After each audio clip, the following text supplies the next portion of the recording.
Kementerian Pembangunan Perindustrian dan Keusahawanan sentiasa berusaha membina ekonomi kukuh dan inklusif. Perkembangan lanjut dari Sabah petang ini terus saja bersama Redwin Robin. Redwin, silakan. Ya, Zahira.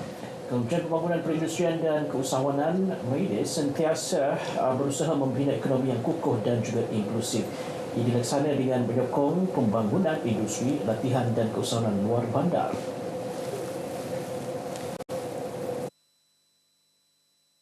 Menteri Pembangunan Perindustrian dan Keusahawanan Dato' Poon Jinza berkata, usaha seumpama selaras dengan fokus kementerian untuk mempromosi perdagangan, menyokong perniagaan sekaligus memastikan produk unik tempatan dikenali di peringkat kebangsaan dan antarabangsa.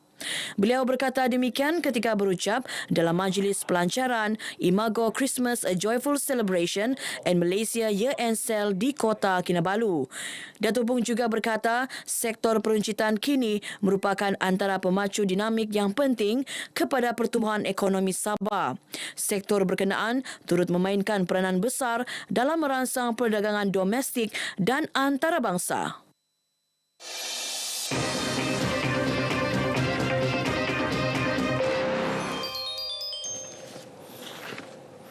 Kerajaan negeri kini berada pada landasan tepat bagi menstabilkan bekalan air ke seluruh Sabah menjelang tahun 2027. Selain membina loji rawatan air baharu, usaha menambah kapasiti loji air sedia ada juga giat dilaksana. Wartawan Nirona Newman ada butirannya.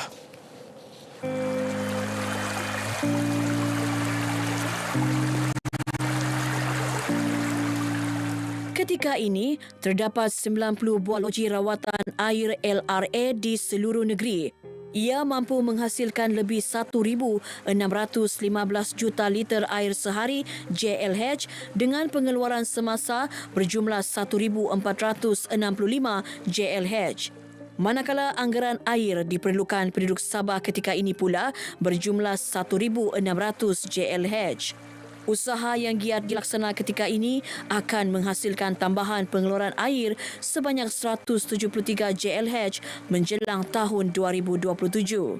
Selain 5 LRA baharu yang sedang dibina, tambahan air turut diperoleh menerusi projek naik taraf loji air sedia ada serta skim bekalan air segera UWSS Kasigoi Jetama. Jadi apabila UWSS Kasigoi 5 juta liter sehari ini siap, nanti tambahan bekalan air ke kawasan Putatan juga akan dapat dipulihkan. 5 LRA baharu yang kini dalam pembinaan ialah LRA Telibung 2 Fasa 2, LRA Kogopon, LRA Segama dan LRA Dewata Lahadatu serta LRA Lihak Sempurna. Kesemua LRA baharu dengan kapasiti pengeluaran antara 6 JLH hingga 80 JLH ini dijadual siap secara berperingkat hujung tahun ini hingga tahun 2027. 2 buah LRA pula sedang dibaik pulih atau dinaik taraf bagi meningkatkan kapasiti pengeluaran. Ia melibatkan LRA Pitas dengan kapasiti 6 JLH dan LRA Kanibungan daripada 2 JLH kepada 4 JLH. Kedua-duanya dijadual siap tahun depan. Di Papar, kita ada loji rawatan air Kogopon 2 yang sedang dalam pembinaan, juga dijangka siap pada 2026. Dan apabila ini siap nanti, maka kawasan Papar Utara seperti Kinarut, Taman Pantai Lokawi, malah kawasan Ketiau di Putatan akan dapat tambahan bekalan air. Kerja-kerja pemasangan paip dari loji rawatan air Telibung 2 ke jajaran sekitar Sepanggar pula dijangka siap awal tahun depan. Jadi apabila siapnya paip bagi jajaran Telibung Sepanggar ini, maka jumlah bekalan air terawat yang dibekalkan kepada KK Utara dijangka akan mencukupi dan itu akan juga membantu bagi bekalan air di kawasan Dewan Bandaraya Kota Kinabalu dan juga Putatan. Kadar kehilangan air tidak berhasil NRW yang mencecah hampir 60% turut diberi perhatian serius. Kerajaan negeri akan mendapatkan penyiasat bebas untuk mencari sumber 60% NRW tersebut. Turut diberhebat operasi pemotongan penyambungan paip haram dan penggantian paip-paip usang. Bekalan air yang stabil antara perkara yang ditekankan dalam Hala 7 Sabah Maju Jaya demi kesejahteraan rakyat. Buktinya, 7 empangan air simpanan turut dibina bagi menyimpan 82.54 juta meter padu air pada satu-satu masa. Nirona Newman, RTM.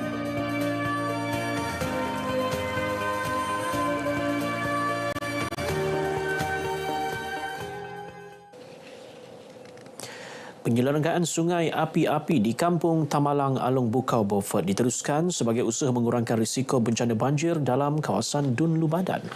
Kerja-kerja penyelenggaraan membabitkan projek pembersihan 2 fasa bermula sejak Julai lalu. Adun Lumadan Datu Ruslan Muharam yang juga pembantu menteri kepada Ketua Menteri berkata, penyelenggaraan melibatkan kawasan sejauh 7.1 km dengan kos RM500,000 di bawah peruntukan Jabatan Pengairan dan Saliran JPS. Fasa pertama sejauh 3.5 km kini hampir siap, manakala fasa kedua baru bermula. Sungai ini perlu kita selenggara sebab sekiranya tidak diselenggara dalam 2 atau 3 tahun ini dia akan tutup balik sungai api-api ini. Sekiranya ini berlaku, dia akan menyekat air-air yang turun daripada sungai pada Spili, Batuan 6,5, Lumadan, Bukau, Inuman, lingkungan Merabak.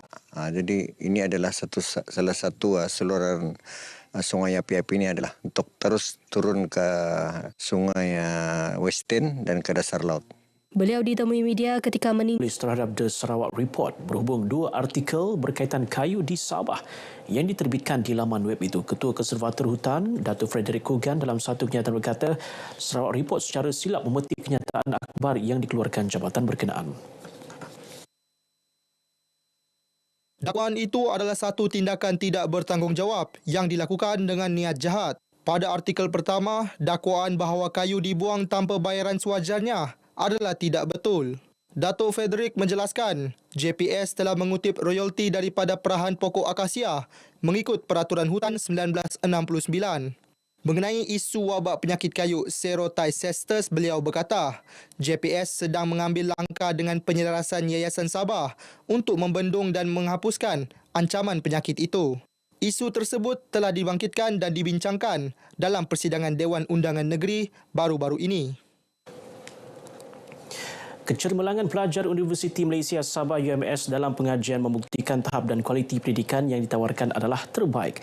Kejadian itu melayakkan UMS dinobatkan sebagai universiti keempat terbaik dalam negara, memiliki kadar kebelepasaran graduan yang menjadi pilihan majikan. Naib Chancellor UMS Profesor Datu Dr. Kasim Mansor berkata, UMS terus komited menjadikan kecemerlangan sebagai budaya dalam kalangan warganya seiring moto bertekad cemerlang. Beliau berucap merasmikan Majlis Anugerah Pasca Siswaza 2024 di Kota Kinabalu. Sejajar dasar kerajaan yang lebih telus kepada kehendak dan aspirasi rakyat, UMS akan disemarakan dengan suasana persekitaran kampus yang baharu. Ia memfokuskan budaya pendidikan berlandaskan kepada pemupukan rasa kecintaan dan pemerkasaan sikap hormat menghormati dalam usaha meningkatkan darjah kegembiraan warganya. 10 anugerah disampaikan dalam majlis ini, antaranya Anugerah Aspirasi Pasca Siswaza, Anugerah Pelajar Terbaik, Anugerah Tesis Terbaik, Anugerah Pelajar Cemerlang dan Anugerah Penyelia Terbaik. Baik, sekian paparan berita dari Sabah untuk petang ini, dan untuk lebih banyak perkembangan dalam berita wilayah, kembali bersama dengan Zahira. Dari sungai hingga segara, Palestin pasti merdeka. Zahira. Baik, terima kasih Redwin.